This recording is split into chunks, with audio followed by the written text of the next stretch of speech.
ጥግ ላይ ተቀምጦ ነበር። ልክ ስወጣ ና ምናምን አለኝ። ከዛ እሺ ብዬ ሄድኩኝ፣ ተዋወቅኩት። ስም ማን ነው? ብሩክ።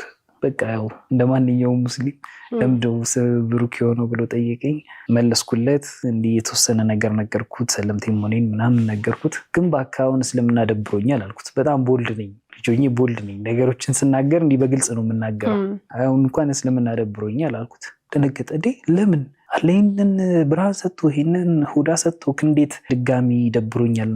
አይ በቃ እኔ ዱዓ አደርጋለሁ፣ ምንም እየተደመጥኩ አይደለም። ኮምፕሌን አቀረብኩኝ። ከዛ አይደለም እኮ ዱዓ እኮ እንደዚህ አይደለም የሚሰራው፣ እንዲህ አይደለም ዱዓ ብሎ አንዳንድ ታሪኮችን ምናምን አጫወተኝና ችግር የለውም በሁሉም ነገር አለው አብሬክ፣ እንደዚህ እንዳትብል፣ አላህ እኮ በጣም የሚወዳቸው ሰዎች ነው የሚፈትነው። እስቲ ያቸው ሙሳም ተፈትነዋል፣ ረሱል ሰለም ተፈትነዋል፣ ዩሱፍ ተፈትነዋል፣ ኑህ ተፈትነዋል።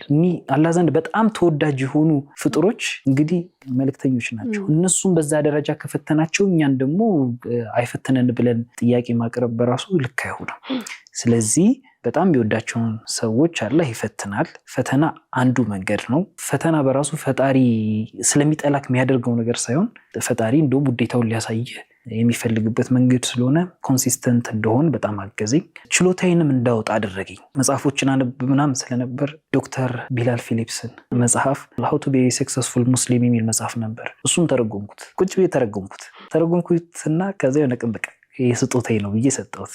በጣም ደስ አለው። በጣም ኢንጆይ ያደረገው። ከሱ ጋር ብዙ ጊዜ መስጊድ እንገናኛለን። ብዙ የእስልምና ታሪኮችን ቤዚክሶችን ያስተምረኛል፣ እንዳቅ ያደርገኛል። ከዛ እሱን ከጨረስኩ በኋላ ያው እሱም ወደ ደረሳነት ወደ ደሴ ወሎ አካባቢ ሄደ፣ እኔም ወደ ዩኒቨርሲቲ ሄድኩኝ። ከዛ በኋላ አንዴ ነው የተገናኘነው።